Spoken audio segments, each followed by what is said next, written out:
Você já atirou em um homem enquanto a mulher que você ama assiste? Novo México, inverno de 1888. Aquele vento entrava nos ossos e raspava. Eu estava entre uma garota com os pés ensanguentados e 15 homens que queriam levá-la de volta. Minha mão estava firme no Colt. Mas, Deus, meu coração parecia querer sair quebrando as costelas. O homem que os liderava, Caldwell, filho rico de um __ que possuía metade do território. Ele estava sorrindo. Aquele tipo de sorriso que um açougueiro dá a um porco premiado. Dizia que ele já estava calculando o preço. Última chance, estranho, ele disse. Vá embora. Ela é minha por lei. Eu olhei para ela. Ara, vestido rasgado, olhos selvagens, tremendo como um animal encurralado. E eu vi o mesmo olhar que vi 5 anos antes no rosto de outra mulher. Aquela que eu não salvei. A lei. Dei a ele um olhar seco. Aqui fora, Caldwell, a lei é só um pedaço comprido de corda. Um homem tem que decidir qual ponta está segurando. Eu saquei. Ele sacou. O ar simplesmente se rasgou. 3 segundos depois, 2 homens dele estavam no chão e Caldwell segurava o ombro. Sangue escorrendo por entre os dedos. Os olhos prometiam assassinato, mas ele recuou por enquanto. Eu devia tê-lo matado. Agora não há dúvida. Mas um homem tentando ser melhor do que foi não atira menos que seja absolutamente necessário. Esse erro provavelmente é a única razão de eu ainda estar falando com você. 5 anos antes de eu conhecê-la, eu era um tipo diferente de homem. Andava com um bando chamado Red Creek Boys. Atacávamos carroças de suprimentos, roubávamos bancos de cidades pequenas, e em geral, nos comportávamos como o tipo de lixo humano que a lei foi posta na terra para raspar. E eu era bom nisso. Jovem, rápido com a arma, burro bastante para achar que era invencível. Uma noite, perto de Santa Fé, paramos uma família indo para o oeste. Imigrante mexicano, a esposa, 2 filhos. Meu trabalho era simples, mantê-los quietos enquanto os outros revistavam a carroça. O homem implorou, disse que não tinham nada que valesse a pena levar. Ele estava certo. Poucos dólares, algumas ferramentas, fotos de família, não valia a pólvora. Mas nosso líder, um desgraçado cruel chamado Dat, ficava furioso quando achavam que estavam fazendo ele perder tempo. Mandou a esposa do homem vir conosco. Seguro, ele chamou. Eu vi os olhos dela. Os mesmos olhos que eu veria anos depois. Aquele olhar que diz, é assim que eu morro. Dat atirou nele. Não para matar, só para prendê-lo ali, chorando na terra, enquanto arrastavam a esposa para longe. Ele nem gritou. Só observou. Sabe o que eu fiz? Nada. Disse a mim mesmo que eu seria o próximo se interferisse. Disse qualquer coisa. Qualquer coisa para lubrificar a consciência e me deixar dormir. Eles a trouxeram de volta 2 horas depois. Ela estava viva, mas algo dentro dela tinha se quebrado. Já vi esse olhar antes em homens que passaram tempo demais no buraco. Olhos mortos. Devolveram-na ao marido e nós fomos embora a cavalo. 3 dias depois, ouvi dizer que ela tinha pegado uma corda e se enforcado num algodoeiro. Aqueles olhos viajaram comigo desde então. Ainda viajam. Foi por isso que deixei o bando. Tenho vagado desde então, tentando raspar um pouco da poeira da estrada da minha alma, tentando encontrar uma balança que eu pudesse realmente equilibrar. Então, quando vi Lara naquela noite, tropeçando pela areia como se a morte estivesse a um passo atrás dela, eu soube que aquela era minha chance. Talvez a única. Ela não confiava em mim. Inferno, eu também não confiaria. Na primeira noite naquela cabana velha, ela nem aceitou a água que eu ofereci. Ficou sentada no canto, me observando como se esperasse o golpe da faca. Você pode dormir dentro, eu disse. Eu fico do lado de fora. Por quê? A voz dela estava áspera, desconfiada. O que você quer? Nada. Só tentando fazer uma coisa decente. Ela riu, um som seco, arrastado, que não combinava com um rosto bonito. Todo homem que já me ajudou quis alguma coisa. Qual é o seu preço? Eu olhei para ela. Aquela garota que tinha sido usada e cuspida tantas vezes que já não conseguia nem farejar uma boa intenção. E senti um estalo frio dentro de mim, como arrancar um dente mole. Sem preço, Eu disse. Mas, se te fizer sentir melhor, tem uma Winchester ao lado da cama. Fique à vontade para atirar em mim se eu te der motivo. Dormi do lado de fora naquela noite. Frio pra caralho. A manhã chegou. Acordei e vi que ela tinha feito café. Não era bom café, mas era um começo. Você não entrou, ela disse, sem me olhar. Eu disse que não entraria. Homens mentem. Este cumpre a palavra. Ela me estudou por um longo momento, então estendeu a xícara. Eu a peguei. Nossos dedos se tocaram por um instante. Ela puxou a mão como se o ar tivesse queimado. Mas ela tinha me dado café. Aquilo já era alguma coisa. Nos dias seguintes, aprendi a história dela. Não de uma vez. Ela me entregava em pedaços, como se estivesse testando para ver se eu iria fugir. O nome dela era Lara, meio apache, meio mexicana. Os pais morreram de febre quando ela tinha 14 anos. Caldwell a adotou, manteve-a como propriedade, fez ela trabalhar em sua casa e depois se casou com ela quando ela completou 17. Tudo legal, claro. A lei do território diz que um homem pode possuir o que conseguir manter. E ninguém dava mínima para uma garota mestiça. Ela tentou fugir uma vez antes. Ele a pegou, bateu nela tanto que ela não conseguiu andar por uma semana. Disse que da próxima vez a mataria. Por que tentou de novo? Eu perguntei. Ela puxou a manga. Hematomas, recentes, roxos e amarelos. Por que da próxima vez ele ia me matar de qualquer jeito? Melhor morrer tentando ser livre. Você já sentiu o coração se partir e endurecer como cimento ao mesmo tempo? Foi isso que eu senti. Então Caldwell não ia levá-la de volta, não importava o custo.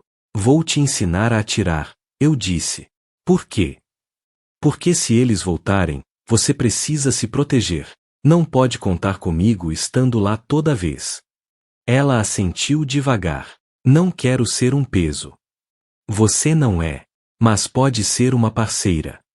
Essa palavra, parceira, ficou no ar. Não era mais sobre salvá-la. Era sobre estar ao lado dela. Isso mudou tudo.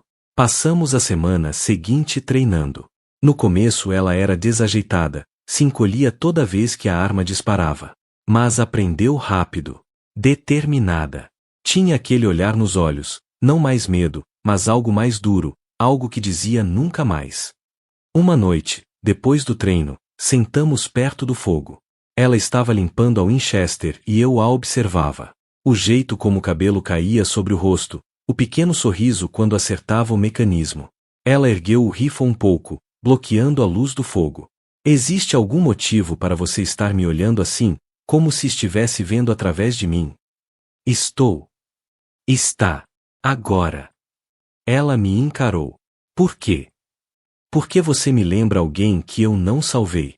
E ver você ficar mais forte cura algo em mim que eu achava morto. Ela pousou o rifle. Eu não sou ela.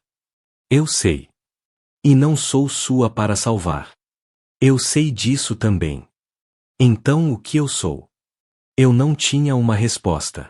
Não uma que eu estivesse pronto para dizer em voz alta. Naquela noite, ela teve um pesadelo. Eu a ouvi chorando no sono, lutando contra mãos invisíveis. A acordei com cuidado. Ela se agarrou a mim, tremendo. Por um momento, só se segurou como se eu fosse a única coisa sólida no mundo tentando afogá-la. Senti a respiração dela no meu pescoço. O calor do corpo dela. Minha mão foi em direção ao cabelo dela. Deus, eu nem pensei. Simplesmente aconteceu. Ela não se afastou. Obrigada, ela sussurrou. Por não ser como eles. Lara. Ela ergueu o rosto. Nossos rostos estavam a centímetros um do outro. Todo instinto decente que eu tinha gritava para eu recuar. Essa garota precisava de um protetor, não de um andarilho criando sentimentos. Mas então ela se inclinou só um pouquinho. O menor ponto de interrogação na escuridão. Meu coração batia tão forte que achei que ela pudesse ouvir. O ar entre nós estava denso, quente, como o instante em que a pólvora pega fogo na caçoleta. Eu estava prestes a encurtar aquela distância, prestes a mandar a decência para o inferno, quando ouvimos cavalos. Muitos deles, vindo rápido. Os olhos de Ara se arregalaram. Eles nos encontraram. Caldwell trouxe 20 homens desta vez. Talvez mais. Difícil contar no escuro. Ele não avançou atirando. Isso teria sido um alívio. Ele fez algo pior. Trouxe o distintivo. O xerife territorial vinha à frente com ele, o distintivo de latão refletindo a luz das tochas. Atrás, os homens de Caldwell, densos como poeira. Você aí na cabana, gritou o xerife. Isso é a lei. Entreguem Caldwell. Ela é procurada por abandonar um casamento ilegal e por furto de propriedade. Furto de propriedade. Ela tinha levado o cavalo com que fugiu. Eles chamavam isso de furto. Lara estava ao meu lado na janela, a Winchester nas mãos. O que a gente faz? Você já matou um homem? Perguntei. Não. Espero que continue assim. Eu saí, mãos visíveis, mas perto da arma. Xerife, parece homem demais para uma esposa fugitiva. O xerife pareceu desconfortável. Caldwell se adiantou, todo veneno educado. Só quero minha esposa de volta. Esse homem a está mantendo contra a vontade dela. É verdade? Perguntou o xerife a mim. Por que não pergunta a ela? Antes que alguém pudesse impedir, Elara saiu e ficou bem ao meu lado, o rifle pendendo ao lado do corpo. Os olhos de Caldwell se acenderam como os de um cachorro faminto vendo carne. Elara, disse ele, voz melosa. Vamos para casa, querida. Está tudo perdoado. Eu não sou sua querida, ela disse, clara, firme. E não vou voltar. A máscara de Caldwell escorregou por um segundo. Vi a fúria por baixo. Você é minha esposa por lei. Você me pertence. Você me comprou como gado. A voz dela ficava mais alta, mais firme. Me manteve como escrava. Me batia quando eu não obedecia rápido o bastante. Mentiras.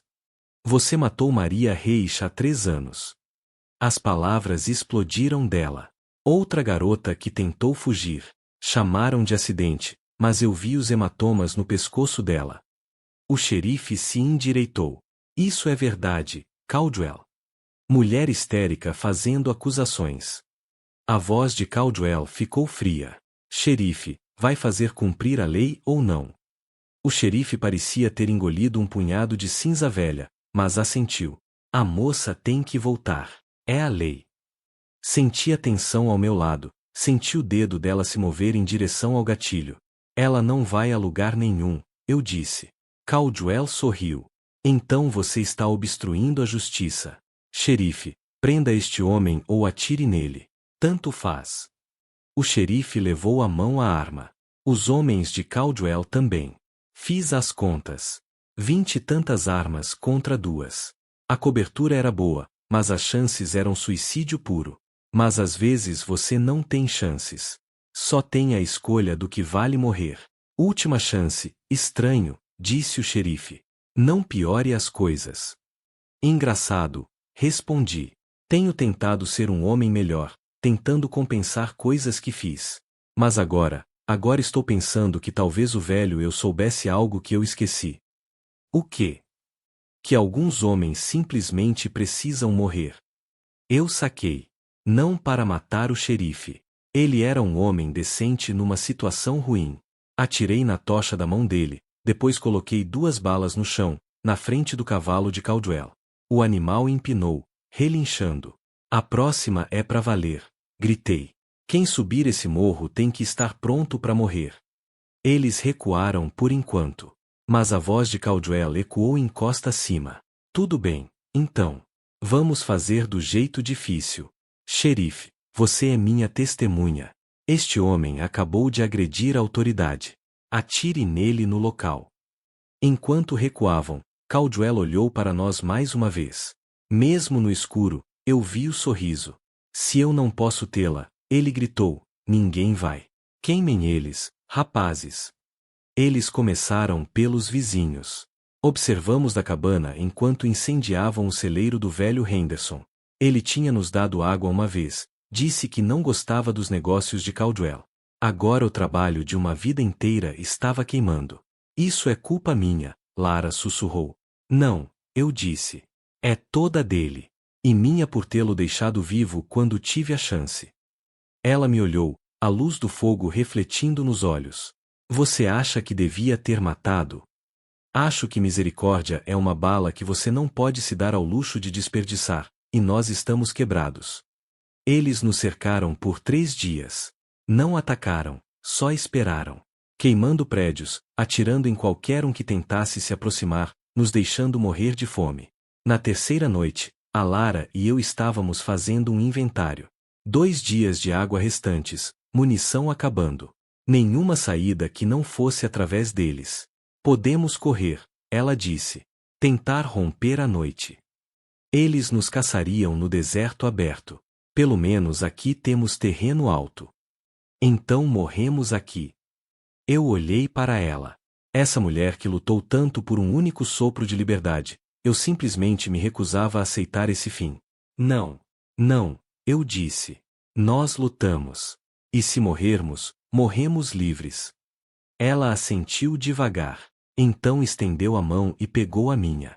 Obrigada, ela disse, por me ver como uma pessoa, por me ensinar a lutar, por me fazer sentir humana de novo. Ara, deixa eu terminar. Ela se aproximou. Se morrermos amanhã, eu não quero morrer me perguntando. Perguntando o quê? Ela me beijou, suave no começo, como se estivesse verificando se eu era real. Eu hesitei. Deus me ajude. Tentei ser decente, mas então ela fez aquele som pequeno e desesperado, e todas as paredes que eu tinha construído vieram abaixo. Eu a beijei de volta, não com cuidado, não com delicadeza, como se ela fosse ar e eu estivesse me afogando. As mãos dela se fecharam na minha camisa, as minhas se enroscaram no cabelo dela. Cambaleamos para trás até bater na parede. Ela fez um som rouco contra minha boca, e eu não sabia dizer quem estava respirando mais forte. Espera, consegui dizer, a voz áspera. Eu não quero que você pense que eu sou como eles. Não quero que se arrependa disso pela manhã. Ela segurou meu rosto com as 2 mãos. Você não é nada como eles. É por isso que eu quero isso. Quero você. Lá fora, alguém disparou um tiro de aviso. A realidade voltou como um choque. Nós nos afastamos, ofegantes, o suor se misturando no ar enfumaçado. Depois eu disse: se sobrevivermos, eu juro para você. Depois ela sorriu, triste e linda. Depois passamos aquela noite nos preparando. Eu mostrei o plano: usar o terreno alto, a passagem estreita, fazer cada disparo contar, lutar até não podermos mais lutar. Pouco antes do amanhecer, ela conferiu o rifle uma última vez. As mãos dela não tremiam. Eu não sou a mesma garota que correu para o deserto, ela disse. Não, você não é. Estou pronta. Acontecesse o que acontecesse, eu queria dizer a ela que em 3 dias ela tinha me dado mais vida do que eu tinha vivido nos últimos 5 anos. Eu queria dizer tudo. Mas os homens de Caldwell estavam subindo a colina, e não havia mais tempo para palavras. Eles vieram ao primeiro clarão do dia. Não todos de uma vez. Caldwell não era estúpido. Mandou homens em ondas, testando nossas defesas, tentando nos fazer gastar munição.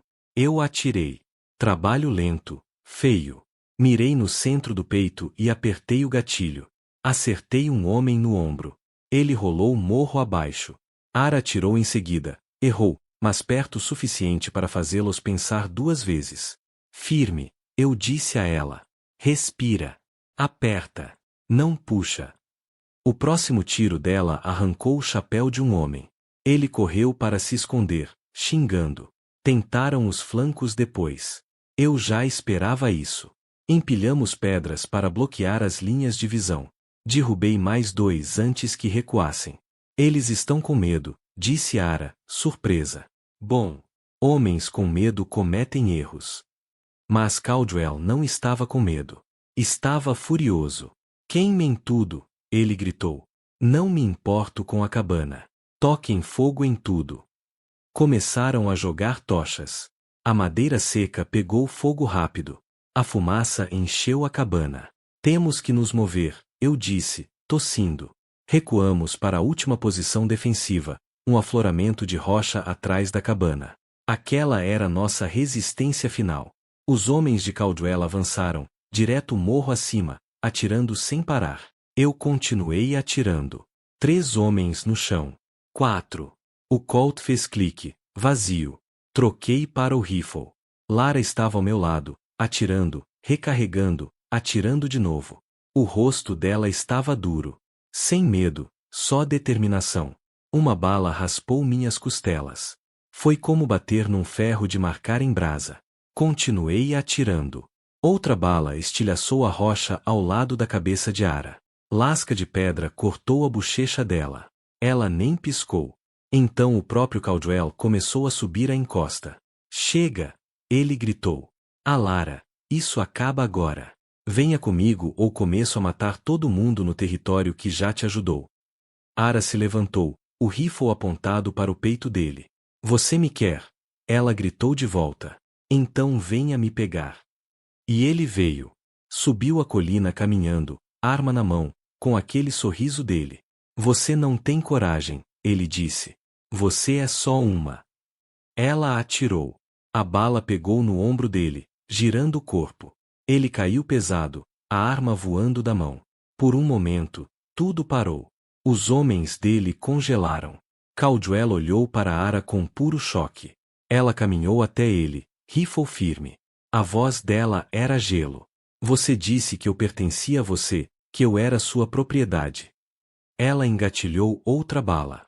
Eu não sou propriedade de ninguém. Você não pode, ele arfou. Você é só uma. Eu sou livre. Ela mirou no peito dele. E você nunca mais vai machucar ninguém. Ela baixou o rifle, não totalmente, e apenas encarou os homens dele. Ele acabou, ela disse. A voz não tremeu nem um pouco. Levem-no embora ou fiquem e descubram o que acontece depois. Eles o levaram, colocaram-no num cavalo e fugiram. Quando se foram, as pernas de Alara cederam. Ela simplesmente caiu, sentando na terra, olhando para as próprias mãos. Eu fui até ela, me ajoelhei. Você foi bem. Eu atirei em um homem. Você se protegeu. Protegeu nós dois. Não parece como eu achei que seria. Ela levantou o olhar para mim, os olhos molhados. Não parece nada. Eu a puxei para perto. Deixei que ela tremesse até virar só um peso pequeno nos meus braços. Deixei que fosse feia, quebrada e humana de novo. Vai chegar, eu disse, passando a mão pelo cabelo dela. O acerto de contas, o peso disso. Mas você está respirando. Você está livre. Essa é a única conta que importa agora. Ficamos ali até o nascer do sol pintar o deserto de dourado. 3 semanas depois, entramos a cavalo numa cidade pequena na fronteira do Arizona. Eu estava me recuperando. Ara estava mais quieta. Tudo bem. Mas já não era o silêncio do medo. Era o silêncio de um pavio aceso. Mais forte. Encontramos trabalho. Eu fui contratado num rancho. Ela passou a costurar para fora. Vivíamos num quarto acima da venda geral, usando nomes que não eram os nossos. Toda manhã eu acordava e a via dormindo ao meu lado. E lembrava como a vida era antes. Antes de aprender que algumas coisas valem a pena morrer por elas. Uma noite, no escuro, ela se virou para mim. Aquela sua vida antiga. A fuga. Eu valia a troca. Que vida antiga, eu disse. Fugir de fantasmas não é viver. O que é viver, então? Eu a puxei mais para perto. Isso. A simples verdade, nua e crua, de acordar. Acordar ao lado de alguém que viu o pior de mim e não fugiu. Isso é viver. Ela ficou quieta por um tempo. Então vamos ter que continuar correndo, não é? O tipo do Caldwell não esquece. Talvez. Mas correr juntos é diferente de correr sozinho. Como? Porque sozinho você só está procurando um buraco para se esconder. Juntos, estamos construindo algo sólido, algo que eles não podem queimar. Ela me beijou então, lento, profundo, o tipo de beijo que diz mais do que palavras jamais poderiam. Quer saber se tivemos nosso final feliz? Inferno, eu não sei. Ainda estamos aqui, ainda em movimento, ainda olhando por cima do ombro. Caldwell viveu, até onde eu sei. Homens como ele geralmente vivem. Mas toda noite eu durmo com ela ao meu lado. E toda manhã eu acordo sabendo que fiz a escolha certa. Não a fácil, não a inteligente, mas a certa. Se essa história significou algo para você, aperta o botão de curtir. Inscreva-se se quiser ouvir mais histórias de um homem que viveu tempo demais e aprendeu devagar demais. E deixe um comentário dizendo de onde você está ouvindo. Eu gosto de saber que minha voz está viajando por este mundo grande, quebrado e bonito. Até a próxima, parceiro.